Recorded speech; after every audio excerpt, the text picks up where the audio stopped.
Madam, రైతు బిడ్డ పల్లవి ప్రశాంత్ జీవితం బిగ్ బాస్ తర్వాత ఉల్టా పుల్టా అయిందా? అతని చుట్టూ పొలిటికల్ గేమ్ నడుస్తోందా? రాజకీయ క్రీడకు పల్లవి ప్రశాంత్ బలయ్యాడా అంటే ఏం చెప్తారు మేడం? రాజకీయ క్రీడకు బలయ్యాడు అనే దానికంటే కూడా సోషల్ మీడియా మాయకి బలయ్యాడని చెప్పొచ్చు. ఇవాళ కొత్త కాదు అతను కెమెరా ముందుకు రావటం. అవును, ఈ బిగ్ బాస్ షోయే కాదు, అంతకుముందే పిచ్చి చేష్టలు వెహికల్ చేష్టలు చేసుకుంటా, వ్యవసాయం చేసి నాట్లేస్తా, ప్రతి విన్యాసాన్ని అతను కెమెరాలో బంధించటం, అది దాని ద్వారా అతను పాపులర్ అవ్వటం చూసాం. అంటే ఒక్కొక్కరికి పుట్టినప్పటి నుంచి నటన మీద ఇష్టం ఉండే వాళ్ళు ఉంటారు. అనుకోకుండా ఈ ఫోన్ అందుబాటులోకి వచ్చిన తర్వాత అందరికీ మనం కనిపించాలి, నా స్కిల్ ఏదో చూపించాలి అనే ఒక రకమైన ఉద్దేశం ప్రకారంగా కూడా ఫోన్ని చాలా ఒక రకంగా చాలా అబ్యూజ్ చేస్తున్నారని చెప్పొచ్చు. వికృతం అయిపోయింది. అది ఎంత వికృత స్థాయికి వెళ్ళిందంటే ఇప్పుడు ఈ రైతు బిడ్డనే కాదు, తల్లిదండ్రులు కూడా పిల్లలు చేసే చిన్న చిన్న ముద్దు చేష్టల్ని 1-4 సార్లు చేయించి రీల్స్లో పెట్టి, షార్ట్స్ అని రీల్స్ అని సోషల్ మీడియాలో పెడుతున్నారు. నిజానికి అసలు చాలామంది చెప్పేది ఏంటంటే అసలు కెమెరాకి పిల్లల్ని అంత ఎక్స్పోజ్ అవ్వనివ్వద్దు, వాళ్ళలో సహజత్వం తగ్గిపోతుంది అని సైకాలజిస్టులు చెప్తున్నారు. ఇప్పుడు నటించటము అసలు పిల్లలు నటించలేరు కదా, అలాంటిది ఇప్పుడు పిల్లలు నటిస్తున్నారు. ఎందుకు అంటే తల్లిదండ్రులు వాళ్ళని అట్లా మారుస్తున్నారు, మౌల్డ్ చేస్తున్నారు. మామూలుగా ఏదైనా సరే వయసుతో సహా ముందుకెళ్తూ ఉండాలి ఏదైనా కానీ. ఇప్పుడు ఈ సెల్ ఫోన్ వచ్చి ఈ తల్లిదండ్రులకు ఉన్న ఈ వికృతమైన ఆశలకి పిల్లల బాల్యం బలవుతుంది. పిల్లలు పిల్లల్లా ఉండట్లేదు. వాళ్ళు ముదురు మాటలు మాట్లాడటం, ఆ ముదురు మాటలను వీళ్ళు సెల్ ఫోన్లో బంధించి రీల్స్లో వేయటం, ఆ రీల్ వాళ్ళు చూసుకుంటారు. ఓహో, నేను ఇలా మాట్లాడితే నాకు చేస్తారు కావచ్చు, ఈసారి ఇంకొంచెం వైవిధ్యంగా చేద్దాం, ఇంకో రకంగా ట్రై చేద్దాం, పోనీ వాళ్ళు ట్రై చేయకపోయినా కానీ వీళ్ళు ట్రై చేయించటం. వెరసి ఇది అన్ని వర్గాల వాళ్ళని తాకిందంటే ఆశ్చర్యపోవక్కర్లా. ఓకే, ఇది అయిపోయాక అసలు ఇప్పుడు ఇతని దగ్గరికి వస్తే కనుక, ఈ రైతు బిడ్డ దగ్గరికి వస్తే ఇక తన పనిపాట్లు వీటన్నిటితోటి ఒక రైతు బిడ్డగా అతను ఎస్టాబ్లిష్ అయ్యాడు. అంటే ఏదో ఒక వైవిధ్యం ఉండాలి. మామూలుగా ఏ పోకిరి కుర్రాడిలాగానో రజనీకాంత్ లాగా సిగరెట్ తాగో లేకపోతే ఇంకోటో చేసే కన్నా కూడా నేను ఏదో ఒకటి వైవిధ్యంగా చేయాలి అనుకుని ఈ రైతు బిడ్డ కాన్సెప్ట్ ఎన్నుకున్నాడు. అతను ఎన్నుకుని అంతకుముందు కూడా జై జవాన్ జై కిసాన్ అని చెప్పి జవాన్ బట్టలు వేసుకోను, పొలంలో ఫోటోలు దిగడము, ఇవన్నీ చేశాడు కదా. దీంతో ఈ కాన్సెప్ట్ తోటి ఎప్పటి నుంచో అతను బిగ్ బాస్లోకి రావాలనుకుంటున్నాడు. బిగ్ బాస్లోకి రావాలనుకోవడం అంటే ఏంటి అంటే ఒక 100 రోజుల పాటు షూటింగు తీస్తారు కెమెరాల ముందు, అవి ఛానల్లో వేస్తారు, అందరూ చూస్తారు, నేను చాలా పాపులర్ అయిపోవచ్చు. ఈ పాపులారిటీ కావాలనిపించడంలో వచ్చిన జాడ్యం అన్నమాట ఇది. దాంతో బిగ్ బాస్కి వచ్చాడు. బిగ్ బాస్కి వచ్చిన తర్వాత ఈ బిగ్ బాస్లో కూడా అంత స్క్రిప్టెడ్ ప్రోగ్రామ్ అది. దాన్ని మనుషుల్ని సెలెక్ట్ చేసుకోవడం దగ్గర నుంచి మొత్తం స్క్రిప్టే. ఎందుకంటే అది డిసైడ్ అయిన ప్రోగ్రామ్, అది కాన్సెప్ట్ డిసైడ్ చేసుకున్నారు వాళ్ళు. చేసుకుని ఆ స్క్రిప్ట్ ప్రకారం వచ్చాడు.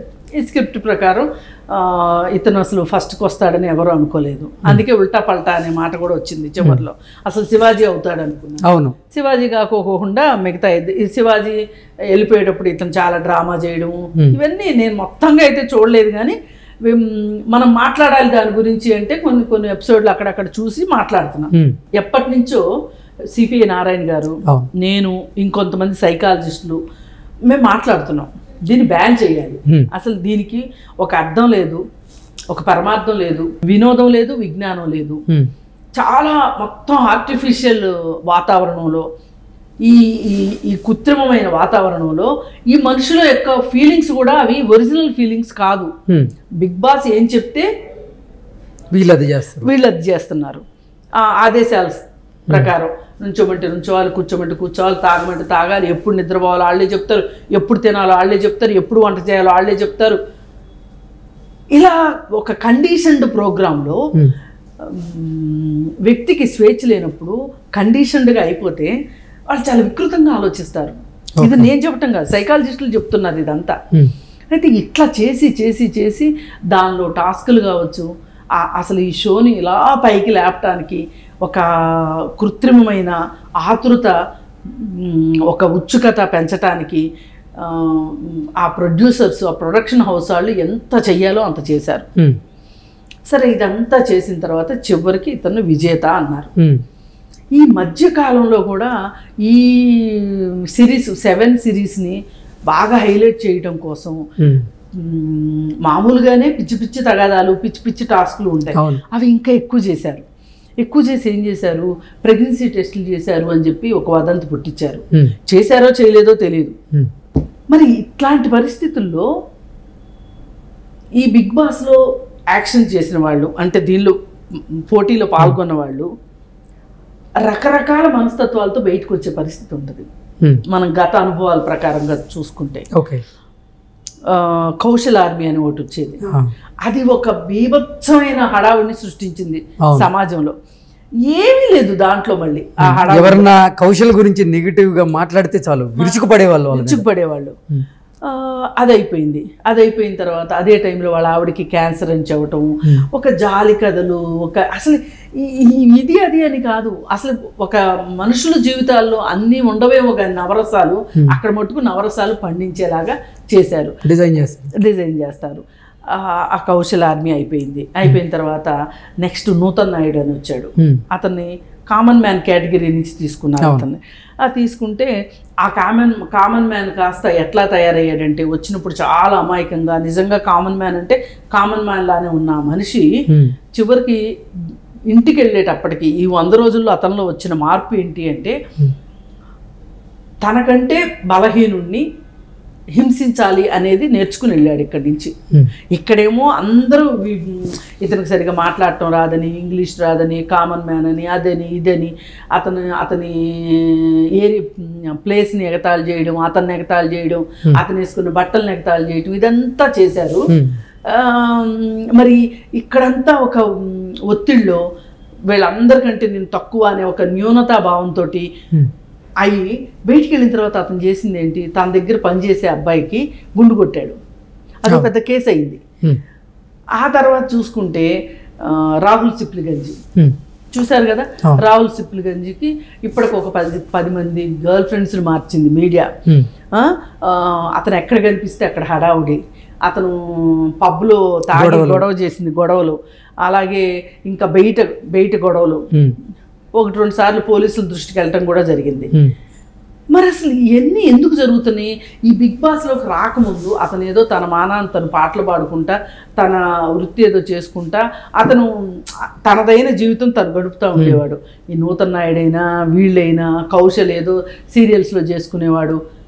అయిపోయింది. తర్వాత మొన్న 2 లేడీ కంటెస్టెంట్స్ సీజన్ 5లో వాళ్ళు, 6లో వాళ్ళు హిమజ ఏదో ఉంది, వాళ్ళు రేవ్ పార్టీలో దొరికారు. వాళ్ళ ఇంట్లోనే రేవ్ పార్టీ చేస్తారు. మరి ఇవన్నీ చూస్తుంటే అసలు ఇక్కడికి వచ్చిన వాళ్ళు ఎక్కడ తేలుతున్నారు అని చూస్తే, ఇప్పుడు ఏకంగా 14 రోజులు రిమాండ్ విధించే రిమాండ్ ఖైదీగా మారిన పరిస్థితి.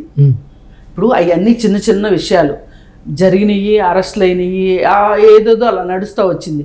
ఇది చూస్తే ఇంకా పెద్ద విధ్వంసం, ప్రభుత్వ ఆస్తుల ధ్వంసం, అలాగే విధిలో ఉన్న పోలీసుల్ని విధులకి ఆటంకం కలిగించటం, పోలీసు వాహనాలని ధ్వంసం చేయటం, రాళ్ళు రుమ్ముకోవడం, ఇవి చిన్న నేరాలు కాదు. అంటే అతను చేయించాడని నేను అనట్లా, కానీ చివరికి అతనే బాధ్యుని చేశారు. ఎందుకు బాధ్యుని చేశారు? అతను ఒక అనామకుడు. ఎంత రైతు బిడ్డగా పాపులర్ అయినా అతనికి ఒక సపోర్ట్ లేదు, డబ్బు లేదు, అంగబలం అర్ధబలం లేదు. కాబట్టి అతన్ని ఇప్పుడు బలి చేశారు. ఓకే, అంటే అతన్ని టార్గెట్గా తీసుకొని ఈ పొలిటికల్ డ్రామా, ఈ పొలిటికల్ గేమ్ అంతా నడిచిందంటారు. పొలిటికల్ డ్రామా నెక్స్ట్ వస్తుంది ఇప్పుడు. అయితే అతనైతే బలి అయ్యాడు కదా ఇప్పుడు. మరి ఇప్పుడు ఈ బలి అయిన విషయాన్ని క్యాష్ చేసుకోవాలని కొంతమంది చూస్తున్నారు. ఓకే, ఇది అన్నిటికన్నా బాధాకరం. అంటే ఇప్పుడు మాకు క్యాష్ చేసుకోవడానికి, సొమ్ము చేసుకోవడానికి కాదేది అనర్హంలాగా డబ్బుల కోసం ప్రాకులాడే వాళ్ళు ఉన్నారు, డబ్బులు చేసుకుందాం అనుకునేవాళ్ళు, రాజకీయంగా సొమ్ము చేసుకోవాలనుకోవడం, లేదు అనుకుంటే సందట్లో సందని ఈ సందులో అల్లరి చేయాలని చూడటం, అల్లరి మోక వెరసి ఎంతమందికి ఒక అవకాశం కల్పించిందో చూడండి. ఈ బిగ్ బాస్ షో తర్వాత కంటెస్టెంట్లు బయటికి వెళ్ళిన సందర్భంలో ఎవరు పిలిపిస్తే అంతమంది వచ్చారు. ఇవాళ మన ఊర్లో దొంగతనాలు జరుగుతున్నాయి, అందరం కలిసికట్టుగా దొంగలను ఎదుర్కోవటానికి ఒక దళంగా ఏర్పడాలి అంటే ఒక జట్టులాగా ఉండి మనం దొంగల్ని ఎదిరిద్దాము, మన ఊరిని కాపాడుకుందాము అని మీరు ఒక ఊర్లో పిలిపించి చూడండి, ఎంతమంది వస్తారో చూడండి. ఒక కాలనీలో ఏదన్నా జరుగుతుంది, మనం అందరం కలిసికట్టుగా దాన్ని ఎదిరిద్దాము, లేదు ఒక కాలనీలో ఒక మంచి పని చేయాలి, ఒక పొలిటీషియన్ దగ్గరికి వెళ్ళి అడుగుదాము, లేదంటే ఒక గవర్నమెంట్ ఆఫీస్ దగ్గరికి వెళ్దాము అని అంటే వచ్చేవాళ్ళు ఎంతమంది చెప్పండి? ఎవరికి వాళ్ళు రాజుగారింట్లో పాల క్యాన్లు పాల్లాగానే నేను వెళ్ళకపోతే ఏమైంది, వాళ్ళు వెళ్తారని, వాళ్ళు వెళ్ళకపోతే ఏమైంది, ఇంకోళ్ళు వెళ్తారని అనుకుంటారు తప్పితే స్వచ్ఛందంగా ముందుకు వచ్చేవాళ్ళు ఉన్నారా? దేనికైనా ఒక మంచి పని అంటే.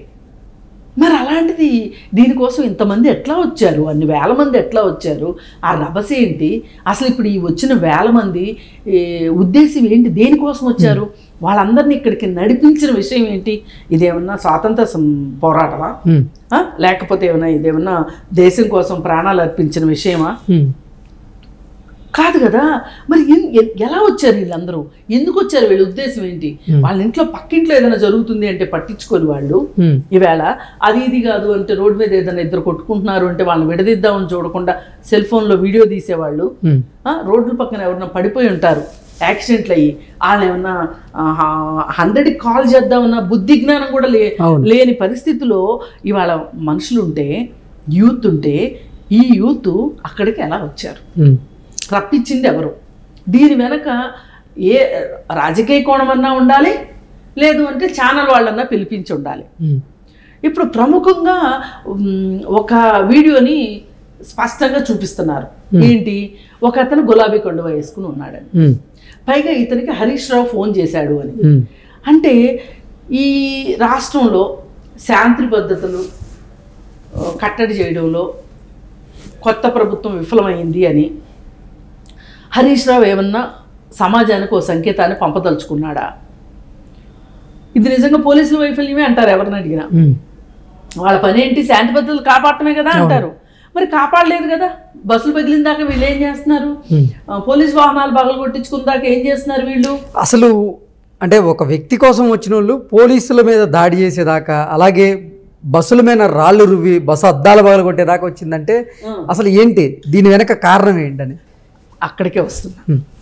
ఇది ఇప్పుడు ఆ ఇన్ హౌస్ లోపల జరిగే ప్రోగ్రామ్ ఎంత స్క్రిప్టెడ్ ప్రోగ్రామో, ఈ గొడవ కూడా అంతే స్క్రిప్ట్ అని నేను అనుకుంటున్నా. ఓకే, ఎందుకు ఈ స్క్రిప్ట్ అంతా ఎందుకు అంటే దేనికి ఇంతమందిని సమాయత్తం చేశారు, ఇంతమంది దృష్టిని ఆకర్షించాలని ఎందుకు అనుకున్నారు అంటే, సీజన్ 6 చాలా తక్కువ మంది పార్టిసిపేట్ చేశారు. ఒక రకంగా అది లాస్. ఇంక దీనికి అయిపోయింది, ఈ కాన్సెప్ట్ అంటే బోర్ కొట్టేసింది జనాలకి, ఇంకా తీసేస్తారు అనుకున్న సందర్భంలో పోనీలే మనం అడిగింది అదే, వాళ్ళు చేస్తుంది అదే, సరే కానీలే అనుకున్నాం. తీరా చూస్తే సీజన్ 7 స్టార్ట్ చేశారు. ఈ సీజన్ 7 మొత్తానికి అడ్డదిడ్డమైన కాన్సెప్ట్లన్నీ పెట్టి అందరి దృష్టిని బాగానే ఆకర్షించారు. ఉల్టా పుల్టా అన్నారు. షో బాగానే నడిచింది, వ్యూవర్షిప్ వచ్చింది, ఓటింగ్ పెట్టారు, ఓట్లు వేయడాలు ఇవన్నీ నడిచినాయి బాగానే. అయిన తర్వాత ఇప్పుడు ఇంత వచ్చిందాన్ని ఇంకా క్యాష్ చేసుకోవాలి, చేసుకుంటేనే సీజన్ 8కి ఇది ఒక ప్రాతిపదిక అవుతుంది అనే ఉద్దేశంతో వాళ్ళు ఇదంతా చేశారని అనిపిస్తుంది. లేకపోతే ఏ ఉద్దేశం లేకోకుండా, ఏ అర్థము పరమార్థం లేకోకుండా ఇంత గొడవ ఇంతమంది రావటం అయితే జరగదు. పైగా ఇంకోటి ఏం చెప్తున్నారు, అతన్ని చిత్రపురి దాకా పంపించేశారు, అతనే మళ్ళీ వచ్చాడు వెనక్కి అని చెప్తున్నారు. కానీ అతను రప్పించింది ఎవరు? పోనీ ఒకవేళ ఏమన్నా అతను ఈ 100-107 రోజులు బిగ్ బాస్ యొక్క మాటలు విని ఉండి ఇంకా నేను బిగ్ బాస్లోనే ఉన్నాను అనుకుని బిగ్ బాస్ చెప్పాడని వెనక్కి వచ్చాడా అంటే అతను ఆ మాదిరి ట్రాన్స్లోకి వెళ్ళిపోయాడా? ఓకే. ఎందుకు వచ్చాడు వెనక్కి? అక్కడికి వస్తే పచ్చడి చేస్తారని తెలుసు, అక్కడ చాలా మంది ఉన్నారని తెలుసు. అప్పటికీ పోలీసులు చెప్పారు, పోలీసులతో వాదిస్తున్నాడు.